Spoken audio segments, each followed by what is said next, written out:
I'm addicted to your love, and I can't overdose on ya. Think love is a good drug.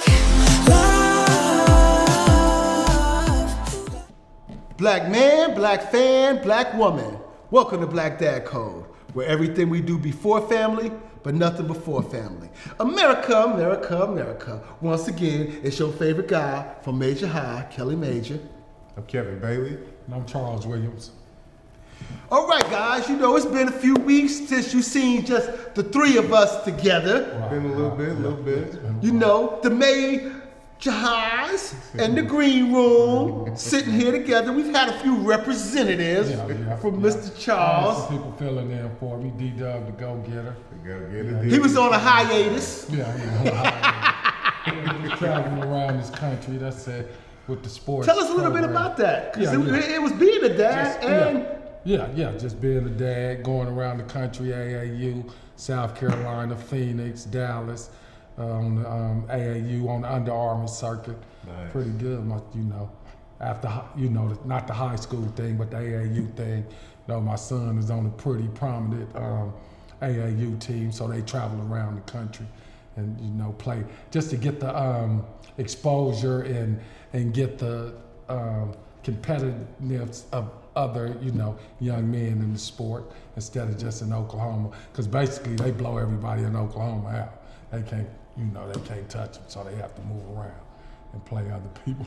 How is that with fathering and scheduling and I don't know how many of your children are traveling and all? How is balancing all of that? To balance it, well, me and the old lady, my ex-wife, we balance it, like last week I went, me and my brother-in-law, we traveled, with my son. But prior to that, we, went to Phoenix, me, her, and him, So sometimes if she can't get off work, I can always get off work, because I own the place. Right. So sometimes she can't get off work, so I take it upon myself and make it happen. That's all. But it get hectic though, in airports, flights getting rescheduled and canceled, and it's just a hassle sometimes. You touched on something with owning your own business, you can get off and that is so real. I remember when Amira was little, I've been taking her to school, picking her up ever since she's been born. And I remember thinking, man, when she gets to the high school and middle school and her hours change up against my job, man, what am I gonna do? Because I don't want my daughter walking home from school and I wanna be able to be there. And I feel so blessed I was able to start my own business and company, because then I can control my free time and make sure I can be there for my children. Right. And that has been such a bonus now with her starting to play volleyball and just with everything. I can come and go. Isn't it a blessing being able to have your own business and be in your child's life? Yes, exactly. Yeah, you can pick them up from school, go to all the sporting events and no one's telling you that you can't go. And Right. You can't get off that hour. You can't do an extra lunch. Yeah, exactly. So it's one cool. thing I say, Chuck, man, and hey, you ain't just talking that you living it, man. Like you said, we don't put anything before family. Right. So, I mean, like I said, too, my man's been out and about, making sure he out there, like I said, too, spectating and just providing that encouragement for you. So how do you do, man? Oh yeah, they did well. They went. I think they lost one game since we've been on the road. Out of 10, 11 games, they probably lost one, and it was against some. It was against some guys that was because they played up. They 15 and under, but they've been playing 16 and up. So and they lost against some guys that was pretty, physical and. That had the game down. I'm quite sure. A little stronger, older, stronger. They had a couple of older guys that had full goatees. This kid is 16. Hey man, he needed that because he'll know, like I said, they're playing that bigger competition. Because he want to play D1 ball. He want to go to the league, but I'd rather he be a doctor or a lawyer because he got that kind of smart. Because he's a straight A student. He got a good head on his shoulders. So. So, do you ever coach him? No, I've never coached him. Okay, so when you at the games, are you quiet? Are you vocal? I'm sort of I'm the laid back guy. His mother is the screaming, yelling one, and his uncle they go a little bit harder than me. I might, blurt out something every once in a while, but that's not my thing, because these are kids. I say, refs don't get paid. They're not professional refs. They're just guys making $15-$20 for that game, But she goes in on bad calls, and all the mothers do kind of go in, on them. Most of the dads are laid back, into something. To it's really, really a bad call. Yeah. I asked you that because I just recently found that I can't be full coach and dad with my daughter. Because it's me and her. Sole custody, as y'all know. And it's me and her, and she started playing volleyball. What happened was she tried out for the volleyball team, and she didn't make it. But she had asked me before she tried it, she said, Dad, what if I don't make the team? What am I going to do? I said, okay, you never tried before, so this is what we're going to do. We're going to try out. If you don't make the team, I'm going to put you in the league. We're going to practice. We're going to get in the gym. We're going to work out. And then next year, we're going to try out again. Right, exactly. So she didn't make the team. Boom, I got her in the gym. I got her in the YMCA league. We've been playing everything, watching her improve. And so the first season, it went good. But I'm loud, I cheer, all positive. I don't say nothing negative because they kids. But I'm the loud one. I got nicknames for them, Kid Servalicious, MC Spike, and and the kids love it. But Amira hates it. I'm embarrassing her. She hated it. So I didn't do it for a game, and they were down, they lost, and the coach and everybody was like, where was you? And the team was like, we need you, Amir. You're going to have to get over that. Your dad hypes us up, right? You in the pickle, man. Yeah. So now I run out there during the timeouts, everything. I'm the amp of the team, right? So then I told myself, Amira's going to serve or whatever, because she got to a funk. She had got her serve really well. And then she got to a funk where she can't serve for nothing. So I'd be like, okay, baby, focus, this and that, saying things. She say, I serve, and then I look at you. And you make this face, and that's all I can think about the rest of the game. I can't play no more, I can't serve, I can't this and that, because you're mad at me. Yeah, she got to get out of her head. So I had to first tell her, first of all, I'm not mad at you. Something we do as guys at my age is when I make them all play, we do the but that's just the play, and we passed it. I'm not mad, I'm not upset. So I had to learn, Dad, you can't coach me at the game. And you can't make faces to look like I'm not doing good or whatever. So you can't show no expression. So I thought that. I tried it again, no expressions to good. And me and her grandfather be there from her mother's side. Her grandfather, he be at the games. And he said, I'm worse than you. So we just gonna sit there quiet, who run between me and him? Oh man, we be cracking up. Nikki be like, y'all two is too funny. But we be snapping on kids and everything. But we just keep it with just we can hear it. I don't do it loud nowhere, nobody else can hear it. And I don't sit in the stands. We bring our own folding chairs and sit to the corner to ourselves. So can't nobody hear us, right? And but the team came to me and was like, you the team mascot, we need you to cheer for us, we need you to do your sayings, we need all of that. He said we need American. So this season, I've been turning it up, right? They undefeated, they got one more game, they already won the league. Because the other team got 2 losses, they have no losses with 1 game left this Saturday. The coach said this will be the first time they've ever gone undefeated. So with that being said, we done hyped it up. We done hyped it up, right? So she playing better, but she came to me, she was in the car, and she was like in tears, and she was like, would you be upset if I quit volleyball? And I said, no. I said, I do this for you. If you don't want to do it, I don't care, but why would you want to quit? Because I hate disappointing you. And when I don't make a good play, I look at you, you make that face, I know I disappointed you. So that was something I had to like figure out in me. So now I just do the cheering on everybody else. I don't say, I just say good play, Amir. I don't say like hit it, nothing. And I just cheered, I just positive. But I had to make that adjustment because I had to realize I'm her everything in her world. I compliment her, I lift her up, and all of that. So me saying something negative hits harder than a coach saying something negative. You know what I'm saying? She does not want nothing negative from me unless she got in trouble. Yeah. Basically. I understand. And I had to realize that, so I can't be coach. Well, I'm just a palm squad. But it is a competitive sport though, and she need to have that competitive edge because in those sports competitions, she's gonna hear it from other people. She don't. That's Probably the, don't. That don't matter. She does. Those people don't matter to her. Oh, okay. It's just like I said, her dad is. Yep. It's something where she, like I said too, that disappointing him is Right. that big issue for her. So yeah. Right. Like now, when the other teams say something, she get mad. Like, okay, I'm about to show you. Yeah, Shit, exactly. But when I say it, she get on. Yeah.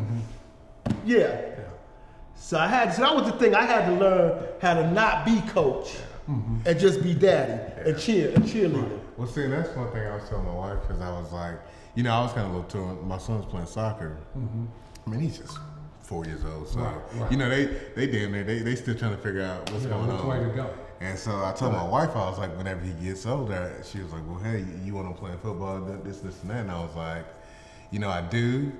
But then to a point, it's like, I don't know how much, like, I do because it's like, I know me, like, I'll get so entrenched in it. It's like, I don't ever want to lose that relationship where it's like, he doesn't view me as dad, and it's like coach now. And it's like, that relationship gets all so that's why I say too, it's like, I kind of feel where you coming from, Kelly, and it's like, how do you play that on the right line where it's like, you give your kid all the information that they need and try to give them a competitive advantage, and then still be there as a father. So it's like, Right. Now, one of the things I did, even though I shut up, I knew she wasn't gonna make the team. She didn't get her serves better. So every day after school, we go to YMCA and we put in an hour straight serving. yeah. Right. And now I don't say nothing but good or bad. And then after she served for a good little while, and I know we've been there for a minute, then I tell her, you gotta give me 5 serves over in a row before we can leave. Yeah, And if you miss one, we gotta start over again. it's just like that. And, right, and so, and we've been doing that. And now she got them serves coming over like, shoo, shoo, shoo. And the coach, last game, she's like, Amira, your service is back. So she take that to try out tomorrow, she gonna make the team. Right. Because they always rotate on the Right, serves, right. But the serving is really important Yes, at that it age is. Yeah. because this is the thing, at their age, a lot of them, they only gonna volley 2 or 3 times at the most. They ain't that good. Somebody gonna mess up. If you can make your serves consistently go over, you score a lot of points on just them. Every 2 people looking at it, hit the ground, bumping it out. Because you gotta remember, these are little girls. Or getting it close to the Close line. to the line or anything. So if you can consistently get your serve over, you're gonna score points for your team. Right. Understood. So at this age right now, if you could serve, but her play is really good. She's even been playing up at the net. She's spiking a little bit, Right. not a lot, but a little bit. We've been practicing bumping, going up, catching it, serving, spiking off a tip. You know, the good thing is the coach that I put her under this year actually is a coach. And she work on drills, she work on plays, she work on all of these things. So I just had to be like, let's just run your drills that you run in practice when I'm with her one-on-one. I didn't have to be like so much coach, just be there to make sure you get the reps in. Yeah. Did you have to do things like that with your son? And Yeah, he kind of has a trainer, because he's been doing it since he was 6 years old. So now he's 15. So in the beginning, but now I can't teach you no more. If he to the next page, he has to kind of learn the fundamentals. He's fundamentally sound, but it's in order to get better, he has to take it upon himself and to go out there and get better. And put in them hours. Put in them hours, I might call him or something, get in some push-ups or, go work on your ball handling, get some shots up. But most of the time, I don't got to tell him because he have a love for the game. He loves the game. Right. He's a student of the game.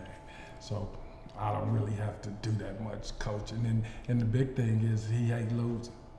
That's, in the one game that we did lose to those guys, it was for the championship, and they made runner up. So, and then whenever he gets second place trophies or banners, he like, I don't want that shit. Oh, So yeah. he don't. Right. You know, and every time he don't. You know, that's just the kind of guy he is. He always want to be first. And I don't put that in his head, you know. He just had that winner. Nah, you can't put that in somebody's head. They either got that or they don't. Yeah, he just has a winning Right, that mentality. killer instinct, Yeah, that winning mentality, that close the deal. Yeah, exactly. Those are things that people either naturally have or they don't have. Yeah, yeah, he just don't like to be second. That's it. So, but outside of that, it's fun to me. I love watching him play. I love watching him, you know, progress and do his thing. You know, it's something that he want to do. I'm like, if you get tired of doing it, we're not forcing you to do it.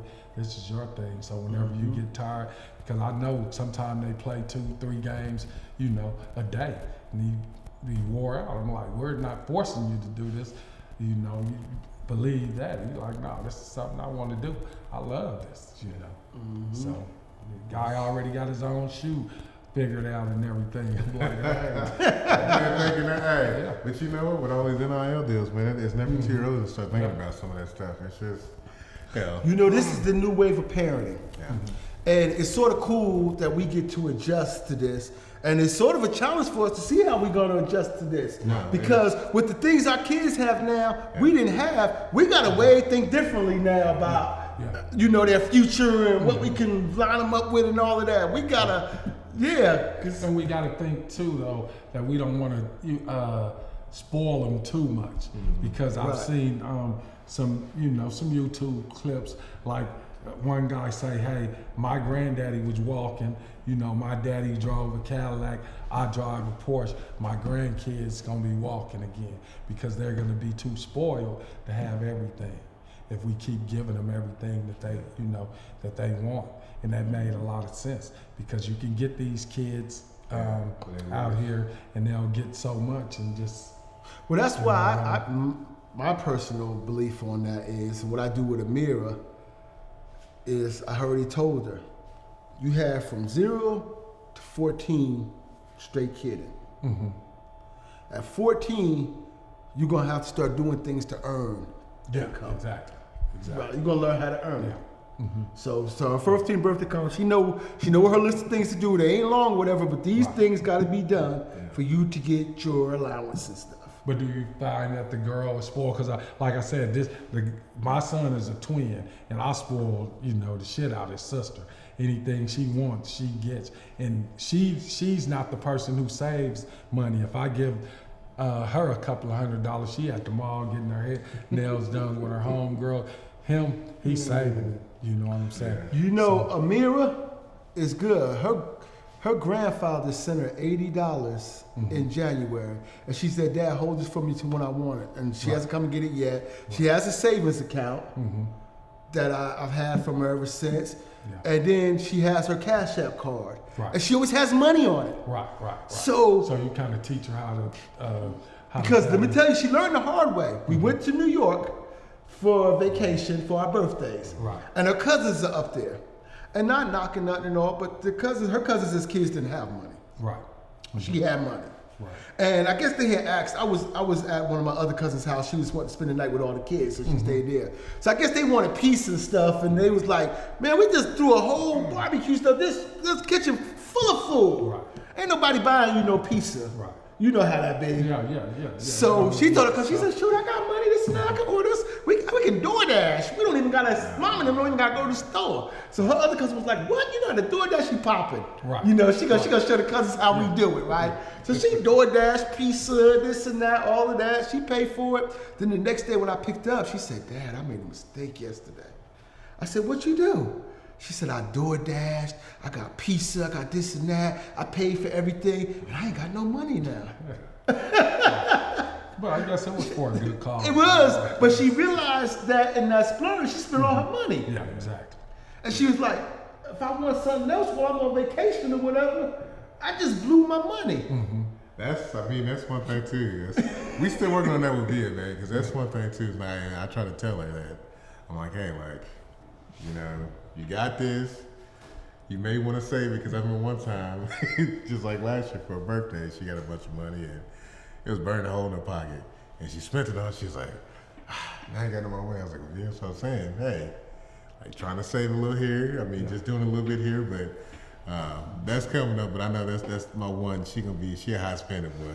She a high spender. I got blessed in that. I don't know how Amira got that. I'm hoping she got it from me because I've always been that way. I always cuff money. I always tuck money in places and stuff. So I'm hoping that I don't know. I don't really care where she got it from, to be honest. I'm glad that she got it. Another thing she wanted to do too was she wanted some of that Lululemon clothes. Oh yeah. And they're expensive, They right? are expensive. And so she said, Dad, I want you to save money for my child support each month, because that's her spending money. I get the child support I get, that's her monthly spending money. The things she want to do, all of that, I give it all to her. So she said, I need to save $100 of that money every month because I want $380. I want the $80 Granddad gave me plus $300. Because on my birthday, I want to get these Lululemon outfits and they cost $380. Yeah. She said, because guess what I found out? The girls at school, they ain't rich. It's the poor girls wearing the Lululemon. They all got one outfit and they share each other outfits, Dad. But I'm gonna have 3 outfits. Hey, but that's what's cool. Hey, that shit clothes like it ain't nothing that, boy. Yeah, so we all thought they was just popping, just like had all these Lululemon. She said, they're sharing clothes, man. Yeah. So they don't have to wear uniforms? No, Jinx, they popping in Jinx. Shoot, they sent home a letter because the girls' skirts are too short. I agree with the school. But they sent home a letter, man, them Jinx parents went crazy, man. They rescinded all of that. Like, how you gonna tell us what we pay for our kids to wear? I'm talking like literally, they went like, we ain't having that. The girls in the shorts, booty all out, all up here. I'm looking at like. That ain't even, because whenever that COVID day was out and they was, they quote unquote trying to make them get shots, people in Jinx lost their damn money. It's like, ain't no damn shot. Right. Jinx USA. It was Jinx. They was losing their damn money out there. Yeah, they call it Jinx USA. You do. I forgot about that till you said that. They call it Jinx USA. They don't call it Jinx Oklahoma. They like, we our own shit. But kids in sports, that's a good thing because it keeps them busy, not wandering out in the streets. And it stuff takes like your parenting to another level. And that's why I was glad we touched on this. So this segment today is basically about kids in sports. But what I'm getting at is, in my parents' day, they paid for whatever, the $100, whatever for the season. They show up on Saturday, go to the game. Other than that, they had no involvement. Right. It was all between, if I wanted it, I had to do it, I had to make it, I had this and that. But in today's deals with AAU and NIL and all the different things, you have to be involved as a parent. Yeah, you got it. To be, so your kid don't get misused or abused or taken advantage of. I mean, because they can't have an agent at this time. Yeah. And I mean, you look at it too, so I put it to you like this. Like you see like Mikey, and Mikey is one of the young guys who had a huge NIL deal and had a deal with Puma and just getting a lot of money and kind of got in some trouble. Fired his pistol at a few people, but I mean, it's just, you get that amount of money coming and there's no structure and you ain't had that money like that before. It's like, there has to be some kind of, and it's just like the guys in the league, whenever they get their first check and it's not that foundation there, if it's not there, man, they can blow through that. So these kids need the same type of direction too, so. And that's just like with the John Morant situation that's going on. You know, he got caught with a pistol. Well, he was flashing a pistol a couple months ago. Some of his homeboys on IG or whatever. And then the other night he was, flashing a pistol. But they say he was sitting in his own car in his driveway and the gun was legal. But just because he's an NBA player and the kids look up to him and stuff, they're gonna, put the hammer down on him. They're going to take away his civil rights to fit into their league image. Because this is the thing. It's almost like with the girl who clowned the other girl, the white girl, the championship game, and they want to talk bad about her, put her in her place for the right image. Right. She don't have the same rights. If you can legally possess a gun in that state, and legally have it in your car and everything's legal, you don't infringe my rights to have fun or do what I want to do legally. Yeah, because I think his homeboy just was money hungry, and because he sold the video to TMZ for like 100 racks. Oh, he sold the video? Yeah. Oh, wow. You always get, that's nothing. You always gonna get somebody sell out greedy who ain't eating like you eating, and they gonna bust the moves. But this the thing. The first incident, they said it was because he was on a team Right, trip. he was on a trip. And there's a And he rule, was at the you strip can't have a gun on a team trip. Now you can't have a gun, you can't have it on a team trip. Right. So now, if he can legally have a gun, and it's not against the league's rules to have a gun, and this house, whether he flash and show it, shoot in the ground, whatever, if he's on his property legal, Right. stop trying to put us into your stereotype images. Yeah. Into it, because that's his Second Amendment right, That's his to bear right. arms. If he was a white guy, you was talking about taking away his rifles, you have the whole NRA going crazy right now. Yeah, exactly. But Let that have been Kevin Love. And we have the whole NRA, National Rifle Association movement, protesting, willing to pull funds and everything right now. How dare you take away my Second Right Amendment? I mean, it's crazy, man, because you even got that too, even with all the mass shootings going on in Texas. There's a lot of them. I mean, it's going on all over the United States, but there's a lot happening down in Texas. Texas is like us. They got the right to carry. And the NHS, bud, hey, they going down and they ain't changing nothing. Ain't nothing to change. So, I mean, it's... Because it's not the gun don't pull its own trigger. It's really a social, it's really mental issue problems what's going on because somebody feel that it's, that they should go and shoot up people. The gun don't make them do that. No, it don't. So I mean, it's mental issue. It's mental health issues going on. A lot of it in this country. And we fail to realize that too as well. We steady sending billions and billions of dollars over to Ukraine and other different countries and stuff, and we don't even have it together here in the U.S. Our homeless population is out of control. Our neighborhoods are falling apart, especially the urban neighborhoods, all the ghettos and stuff. So why don't you just fix up these ghettos instead of sending Ukraine $1.2 billion to help them fight a war that we have nothing to do with? To me, that's asinine. I don't get that. I never have got that about America. Why they do things like that? Never ever. Instead of cleaning up their own backyard. Because if you go, I know you've been back to New York. I don't know how their homeless situation is, but where I'm from, Los Angeles, the homeless situation is out of control, man. I haven't been down in the city in over about a year and a half now. No, it's bad. But so I can only imagine how it was bad already. So I can only imagine what it is now. And I keep saying it. We are really in a serious depression. The fact that we eating and living the way we living, we should truly be thankful. Right. Feel blessed. Every day. And keep grinding your ass off because you can lose it at any second. You're right. Yeah. You're right. Yeah, you gotta keep grinding. Yeah, and people don't. A lot of people are feeling it, but the country is in a recession right now. You can see it. I can see it in my business. I can see it in the grocery stores. At the pump. You can see it everywhere. You can feel it everywhere. Yeah. You see it at the pump. You can feel it. Yeah, everything is. And then, like you said too, with more and more of the banks and stuff like that tightening up and stuff like that, interest rates going higher, you're definitely going to feel it more moving forward too. So it's not nothing that's going to just. So in regards to parenting in sports, give us a closing statement, Kevin. I would just say, with the sports deal, like I said too, make sure you're doing it for the kid. You're not trying to live vicariously through the kid. A lot of parents I see trying to do, and that's one thing that's my pet peeve. If it's something that you didn't do as an adult and you trying to live to your kid, I mean, don't do that. I mean, let them enjoy it. And I mean, you can coach your kid and you can still be that parent, but man, like if you're doing it solely try to meet a level that you never got to, stop it. Let that kid. I mean, and like I said too, I mean that kid. If the kid is built to do that, I mean, like I said, hey, go at it. But if it's solely to meet something that you never met yourself, yeah, you need to kind of check that and make sure it's about the kid first. And I said, just be supportive.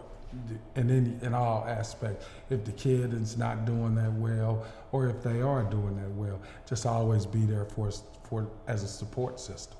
That's because you never know what's going on in these young men and women had at the age that they're at, 14, 15, 16 years old. They're growing adults with peer pressure everywhere from friends, family, and everything else. All I can say is just be supportive. And that's what I do with with mine. I just be supportive. If you mess up, you don't get it right, practice, or just, shake it off and move on, I just say be supportive. Be supportive as you can. Support. And my last thing would be educate yourself about the business world of sports involving your children. So therefore you can guide them in the right way. Do not let your own personal greed, thinking this money gonna give you a better life, allow you to put your kids in a situation that hurt them later. Make your focus about your children, but educate yourself, because sports is now different. Kids have ways now to actually start earning income and making income and planning for their future. And you as a parent have to guide that correctly, not greedily. Right, and they can't do it forever. It's always gonna come to, football, basketball, baseball, it always comes to an end. And then it's life after that. Exactly. So you have to you have to kind of structure them for that, as well. Black man, black fan, black woman. Thank you for watching Black Dad Code, where everything we do before family, but nothing before family. I'm addicted to your love, and I can't overdose on ya. Think love is a good drug.